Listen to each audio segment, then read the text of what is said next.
ये बहुत सुंदर प्रोग्राम है और ये आज़ाद भारत में और उससे भी पहले 2000 साल तक के बाद में ये पहला प्रोग्राम है जो इतना बड़ा शिविर, इतना बड़ा चीवरदान, इतना बड़ा आम्र जो यहाँ पे वन है उसके अंदर जो एक वो धम्म दीक्षा दी गई है और जो इतने सारे बहुत भिक्खु, इतने सारे यहाँ हज़ारों की संख्या में बहुत भिक्खु जो यहाँ पे एक साथ इकट्ठा होना और यहाँ गौतम बुद्ध की नगरी पे और जो ये जो बिलासपुर का गांव है ये बहुत ही सुंदर यहाँ पे एक मतलब आयोजन हुआ है और ये इससे ना बहुत बड़ा एक ना पूरे देश में मैसेज जाएगा क्योंकि यहाँ पे जितने भी लोग 9 दिन तक आए हैं वो कुछ ना कुछ सीख के जा रहे हैं और उनके अंदर ना एक ना परिवर्तन आ रहा है और ये परिवर्तन ही इसका बौद्ध धर्म का मूल आत्मा है। अगर हमारा जो भी लोग इसमें बौद्ध धर्म में आस्था रखते हैं, भगवान बुद्ध को मानते हैं, बाबा साहब को मानते हैं, तो उनके जीवन में जो परिवर्तन आता है, अमूल परिवर्तन आता है, वो बुद्ध के रास्ते से ही आएगा। और यहाँ पे मैंने देखा है कि अदर कास्ट के भी लोग हैं और भी लोग मतलब धर्म के लोग हैं जिन्होंने हाँ यहाँ पे बहुत सारे धर्म के लोग हैं, सर्व धर्म के लोग थे जिन्होंने चिवड़ दान किया है और ये पहली बार है कि एक मतलब यादव भी दान कर रहा है, नागर भी दान कर रहा है, मुस्लिम भी चिवड़ दान कर रहा है। इससे सुंदर और क्या होगा। ये तो इसकी तो शुरुआत बहुत अच्छी है और ये पहल ऐसी होनी चाहिए और देश के हर कोने कोने में होनी चाहिए। ये यहाँ से शुरुआत है। लेकिन सर ये इतना बड़ा कार्यक्रम हुआ है बुद्धिज्म को लेकर, लेकिन मीडिया में खबरें नहीं है, लोगों के पास जानकारी कैसे जाएगी इस कार्यक्रम की? हज़ारों की संख्या में यहाँ लोग आए हैं, उन्होंने कुछ नया सीखा है। देखिए मीडिया क्यों दिखाएगा? जो स्ट्रीम मीडिया है वो बुद्ध धर्म को बिल्कुल भी नहीं दिखाता है। आप ये देखिए जहाँ भी खोदोगे भारत के अंदर, आप जहाँ भी छैनी हथौड़ा मारोगे वहाँ बुद्ध निकलता है। हमारा जो अखंड भारत था, ईरान, इराक, पाकिस्तान, नेपाल, भूटान, अफ़गानिस्तान, सारा हमारा अखंड भारत था। तो आप जहाँ भी हथौड़ी डालोगे, जहाँ भी आप फावड़ा चलाओगे, वहाँ पे बुद्ध मिलेंगे, बुद्ध ही निकलेगा। और ये मीडिया को दिखाई नहीं देता। आप जाइए महाराष्ट्र के अंदर, कोई पहाड़ी ऐसी नहीं है जहाँ पे बुद्ध ना होते हों। लेकिन अगर मीडिया ने जिस दिन बुद्ध को दिखा दिया तो इनका जो ये जो इनका जो ढकोसले वाला जो एक अंधविश्वासी जो पाखंड है जिससे इनकी दुकानें चलनी है, केवल इनकी दुकानें चलाने के लिए बुद्ध को छुपाना चाहते हैं। अगर जिस दिन उन्होंने बुद्ध को दिखा दिया, बुद्ध के मेले दिखा दिए, ये वाला ऐसे प्रोग्राम दिखा दिए, उस दिन इनकी जो दुकानें हैं जो मतलब कह सकते हैं ना विश्वास के नाम पे, अंधविश्वास के नाम पे जो चल रही हैं वो बंद हो जाएंगी, उन पर ताला लग जाएंगे। ये तो मनुवाद है। आपको मालूम है हज़ारों साल तक हमारे लोग गुलाम रहे केवल मनुवाद की वजह से। जो संघी लोग, जो मनुवाद लोग हैं, जिन्होंने वर्ण व्यवस्था बनाई, जिन्होंने 4 वर्ण बनाए और इतने बड़े जो बहुत हमारा SC ST OBC जो बहुत बड़ा वर्ग था उसको शुद्ध बना के छोड़ दिया और उसको एक मतलब एक ना जानवर की तरह रखा उसको, एक उसके अधिकार सारे छीन कर रखे, उसको शिक्षा से दूर रखा। कमज़ोर क्यों हुआ है बुद्ध देश में? कौन लोग हैं वो, किसने कमज़ोर किया है? देखिए जब हमारा देश तो बौद्ध में था, अशोक के, जब हमारा अशोक का शासन था, सम्राट अशोक का शासन था, हमारा देश सोने की चिड़िया हुआ करता था, अखंड भारत था। तो जब हमारे जितने भी हमारे संसाधन थे, जो भी हमारे संसाधन थे, उन पर कब्जा कर लिया गया।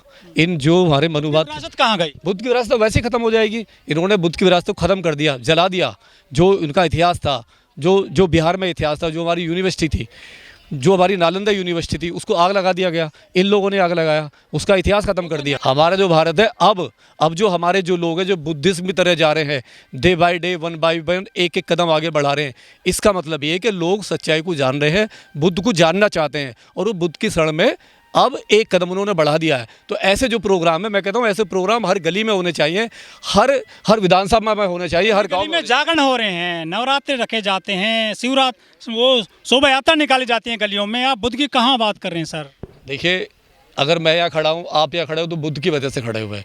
कोई क्या निकालना है, कोई क्या कर रहा है, ये उसका विषय है, हम उस पर नहीं जाना चाहेंगे। हम केवल बुद्ध की बात करेंगे। मंदिर है, घर घर में मंदिर है, आज 1000 मंदिर रिलीजियस उससे कुछ नहीं होगा। इतने मंदिर होने के बावजूद भी लाखों लोग यहाँ बैठे हुए हैं। डे बाय डे यहाँ पर लोग आए, 10-10 हज़ार लोग आए, तो कहाँ से निकल के आए? लोग सुनना चाहते हैं बुद्ध को, लोग बुद्ध को जानना चाहते हैं, पहचानना चाहते हैं, उसके रास्ते पर चलना चाहते हैं। तो क्यों हो रहा है फिर बुद्धिज्म? लुप्त तो नहीं हो रहा, अब तो बढ़ रहा है। अब देखिए ना आप जगह जगह, अभी मेरे यहाँ पे म्यूरियर फेज 3 में 18 देशों के लोग आए थे, 18 देशों का प्रतिनिधित्व आया था, थाईलैंड, जापान। फंडिंग हो रही है बाहर से?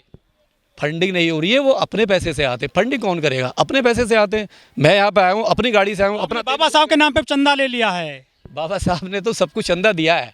बाबा साहब तो ऐसे हैं, बाबा साहब ने पूरी दुनिया को दिया है, भारत को नहीं दिया, पूरी दुनिया को दिया। आज हमारे जो देश की जो पहचान है बाबा साहब है, हमारी दुनिया में पहचान बाबा साहब की आइडियोलॉजी है।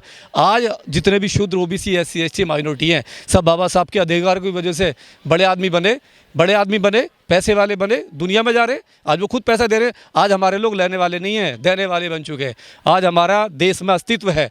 हमारे देश, मैं डॉक्टर हूँ, मेरे जैसे लाखों लाखों डॉक्टर हैं, हम तो देने वाले हैं, लेने वाले नहीं है। जमाना बदल गया है, बाबा साहब ने सबको सद्बुद्धि दे दी है, सबको अधिकार दे दिया है, और मैं भी उसमें से एक हूँ, आप भी उसमें से एक है।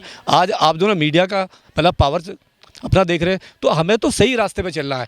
आज ये जो प्रोग्राम हुआ है, इसकी जो कमेटी है, जो गांव वाले हैं जिन्होंने भी किया है, मैं उसको बहुत बहुत धन्यवाद देता हूँ, बहुत बहुत साधुवाद करता हूँ कि इतने सुंदर प्रोग्राम उन्होंने दिया, और लोगों में जागरूकता आएगी। जो पूरे भारतवर्ष से जो 22 राज्यों से यहाँ पे लोग आए हैं, 22 राज्यों से यहाँ पे आना, शिवर दान करना, यहाँ से धम्म दीक्षा लेना, ये बहुत बड़ी बात है। और ऐसे भारत में अब यही है शुरुआत नई भारत की। हम कहते हैं ना नया भारत कैसा, नया भारत ऐसा ही होगा, बुद्ध में होगा। राज्य है ये राम राज्य, यही कि मैं यहाँ खड़ा हूँ और भगवान बुद्ध की बात कर रहा हूँ। भगवान बुद्ध की बात करना यही है, मेरी नज़रों में ये राम राज्य है। मैं भगवान बुद्ध की धरती पे खड़ा हूँ, भगवान बुद्ध की बात कर रहा हूँ। और जो भगवान बुद्ध ने पंचशील दिया है दुनिया को, और आज जो दुनिया में हमारी पहचान क्या है, आज हमारे जितने भी लोग जो बड़े रिचमैन, भारत की सबसे बड़ी रिच जो हमारी वुमेन है, हमारी जो नीता अंबानी है, जब वो बाहर जाती है ना, वो कहती है मैं लॉर्ड की, भगवान बुद्ध की धरती से आई हूँ, क्योंकि उसे चंदा लेना होता है। लेकिन अपने घर में लक्ष्मी की पूजा करते ये नीता अंबानी। मजबूर कर दिया भगवान बुद्ध ने। जब बाहर जाओगे, घर से निकलोगे, तो भगवान बुद्ध का नाम आपको लेना ही पड़ेगा, तो मजबूर कर दिया। यही होता है, इतनी बड़ी रिच लेडीज़ को भी वहाँ पे ये कहना पड़ता है कि मैं बुद्ध की धरती से आई हूँ और मैं बुद्धिज्म में विश्वास करती हूँ। इसका मतलब क्या है, ये नया भारत है। बुद्ध को बुद्ध सबको चाहिए, बुद्ध मोदी साहब को भी चाहिए। मोदी साहब बाहर जाते हैं, लेकिन लक्ष्मी यंत्र सब ज़्यादा हमारे देश में बिकता है। लक्ष्मी मिलेगी लक्ष्मी यंत्र खरीदने से।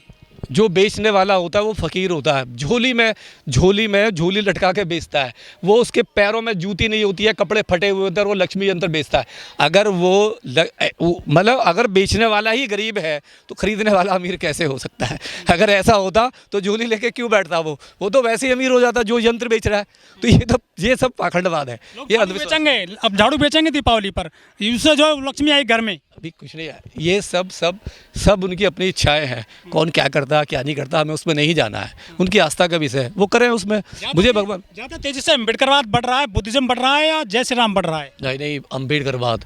दुनिया में सबसे ज़्यादा जय भीम पर डे बोला जाता है, सबसे ज़्यादा जय भीम बोला जाता है। सब राम बोलिए, जय भीम बोला जाता। जय श्री राम बोलिए। मुझे जय श्री राम बोलने में भी कोई परहेज नहीं है। अगर ये जात पात को ख़त्म कर दें, अगर जैसे भगवान बुद्ध ने कहा मानव एक समान, अगर कल भागवत जी, प्रधानमंत्री, जितने भी इनके संगठन है, अगर ये कहें कि मानव एक समान, और जो भगवान बुद्ध के रास्ते पे ये आ जाएं, तो हम भी बोलना शुरू कर देंगे।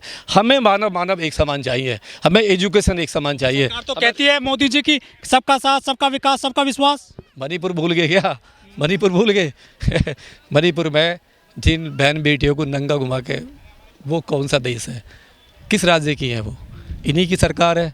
कौन सी समानता है? सब बकवास है, सब झूठ है। तो आपको देखना चाहिए, क्योंकि इनका तो झूठ है। हम तो सत्य की बात कर रहे हैं, हम तो भगवान बुद्ध के रास्ते पर हैं, हम तो सत्य के रास्ते पर हैं। और जो सत्य का रास्ता होता है वो बहुत आसान होता है, कठिन नहीं होता, बहुत आसान है। सच बोलने में क्या डर है? झूठ बोलने में डर लगता है। जब आप झूठ बोलोगे उसमें डर लगेगा, उसमें सोचना पड़ेगा। सच में तो सोचना ही नहीं पड़ता, सच बोला और निकल लिए। तो हम तो सच के रास्ते, भगवान बुद्ध ने सत्य का रास्ता दिया है। पूरी दुनिया को एस ऑफ लाइट कहा, मतलब किसको कहा जाता है? भगवान बुद्ध को कहा जाता है, भगवान बुद्ध को कहा जाता है। और हमने बाबा साहब दिए, बाबा साहब हमारे पास है, दुनिया को बाबा साहब दिए।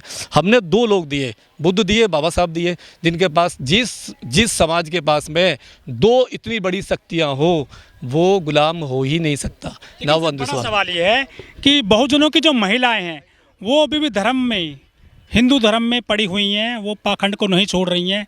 इसको कैसे जो है ब्रेन वॉश करोगे महिलाओं को? देखिए, महिलाओं को ब्रेन वॉश करना बहुत आसान है। पहले जो उनके जेंट्स है ना, पहले तो उनको सुधरना चाहिए। जब तक आदमी नहीं सुधरेगा, महिला कैसे सुधरेगी? महिला को दोष नहीं दे सकते। बाबा साहब ने कहा था कि मुझे धोखा देने वाले पढ़े लिखे लोग हैं। ये जो डॉक्टर इंजीनियर जब बन जाते हैं ना, ये लोग वकील, बड़े बड़े डॉक्टर इंजीनियर, बड़े IAS PCS, ये क्या करते हैं बनने के बाद में? सबसे पहले जाके धन्यवाद देते हैं भगवान जी को, ना कि बाबा साहब को, ना कि बुद्ध को। तो सबसे पहले जो गलती है इन लोगों की है। पढ़े लिखे लोग आज भी धोखा दे रहे हैं, आज भी धोखा दे रहे हैं। जाइए मंदिरों में देखिए, हमारे समाज में जो पढ़े लिखे लोग हैं क्या करते हैं, और उनको देखिए जो छोटा लोग है। गांव का लोग बदल रहा है, गांव का लोग बहुत बदल रहा है। शहर में ड्रामा हो रहा है, ज़्यादातर लोग ड्रामा कर रहे हैं, खुद नहीं बदलेंगे। औरतें कैसे बदलेंगी? पहले खुद बदलो, फिर लेडीज़ बदलेंगी।